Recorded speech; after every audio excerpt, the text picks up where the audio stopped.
বিরুদ্ধে মোট ৮টি চার্জ গঠন করা হয়েছে, যে অভিযোগগুলোতে তার ১৪ দলীয় জোটের অন্যতম শরিক দল জাতীয় সমাজতান্ত্রিক দলের সভাপতি হিসাবে এবং ১৪ দলীয় জোটের একজন প্রভাবশালী নেতা হিসাবে বিভিন্ন সময়ে ১৪ দলীয় জোটের মিটিংয়ে আন্দোলন দমনে বিভিন্ন পরিকল্পনা গ্রহণ, কারফিউ জারি, শুটার সাইট, এগুলোর ব্যাপারে তার যে ভূমিকা ছিল সেই তার কমান্ড এবং সুপিরিয়র রেসপন্সিবিলিটির কারণে তার বিরুদ্ধে এই অভিযোগগুলো গঠন হয়েছে। তিনি বিভিন্ন সময় উস্কানিমূলক বক্তব্য দিয়েছেন, ছাত্রদেরকে সহিংস, ছাত্রদেরকে সন্ত্রাসী, জামাত, শিবির, বিএনপি এগুলো বলে তাদেরকে হত্যা করাটা যে যৌক্তিক বা বৈধ এই ধরনের একটা ইমপ্রেশন তৈরি করেছেন। বিভিন্ন সময়ে উস্কানিমূলক নানান ধরনের বক্তব্য, প্রেস কনফারেন্সে কথা বলেছেন।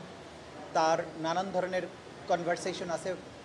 বিগত সময়ে যিনি প্রধানমন্ত্রী ছিলেন শেখ হাসিনা, তার সাথে টেলিফোনে কথা বলে ড্রোন ব্যবহার করা, হেলিকপ্টার ব্যবহার করা, বম্বিং করা, এইভাবে ছাত্র জনতাকে হত্যা করার যে পরিকল্পনা সেগুলো নিয়ে প্রাইম মিনিস্টারের সাথে তার আলোচনা হয়েছে। তিনি তার সম্মতি জানিয়েছেন, পরামর্শ দিয়েছেন কিভাবে আটক করা উচিত, আটক না করে কোর্টে প্রডিউস না করে জেলে না পাঠিয়ে কি করা উচিত।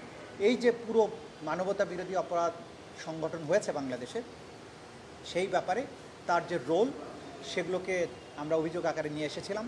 সেগুলোর ভিত্তিতে মোট ৮টি অভিযোগ তার বিরুদ্ধে গঠন করা হয়েছে। সর্বশেষ যে ৮ নম্বর অভিযোগটা ছিল, কুষ্টিয়া শহরে ৫ই আগস্টে ৬ জন ব্যক্তিকে তার পরামর্শ নির্দেশে সেখানকার পুলিশ এবং প্রশাসন, আওয়ামী লীগ, যুবলীগ, ছাত্রলীগ, ১৪ দলীয় জোট মিলিয়ে এই ৫ জন ছাত্র জনতাকে হত্যা করা, এই সব মিলিয়ে ৮টি অভিযোগ তার বিরুদ্ধে গঠন করা হয়েছে। আগামী ৩০শে নভেম্বর তার এই মামলার ওপেনিং স্টেটমেন্টের জন্য এবং সাক্ষ্য গ্রহণের জন্য দিন ধার্য করা হয়েছে। একই রকম অভিযোগে মাহবুবুল আলম হানিফ, যিনি আওয়ামী লীগের অন্যতম একজন নেতা, এবং তার সহ কুষ্টিয়া আওয়ামী লীগের আরও ৩ জন নেতা সহ মোট ৪ জনের বিরুদ্ধে আরও একটি মামলায় অভিযোগ গঠন হয়েছে এবং সেটার বিচারের জন্য ২৫শে নভেম্বর সাক্ষ্য গ্রহণের জন্য দিন ধার্য করা হয়েছে। এই হচ্ছে মোটামুটি আজকের আপডেট। আচ্ছা, ওনার দোষ স্বীকারের বিষয়টা উনি কি বক্তব্য দেওয়ার চেষ্টা করছেন, আপনারা কি মনে করছেন? কোনটা? এগুলো কোনো কিছুই আপনারা এটা আমলে নিতে পারবেন না। কারণ হচ্ছে আজকে অভিযোগ গঠনের পরে আইনের বিধান হচ্ছে তাকে আসামিকে জিজ্ঞাসাবাদ করতে হয় যে আপনার বিরুদ্ধে এই অভিযোগ গঠন হয়েছে, আপনি কি নিজেকে নির্দোষ মনে করেন নাকি দোষী মনে করেন। যদি উনি নিজেকে দোষী বলেন তাহলে আদালত এখানেই এটার ভিত্তিতে একটা রায় দিয়ে ফেলতে পারেন।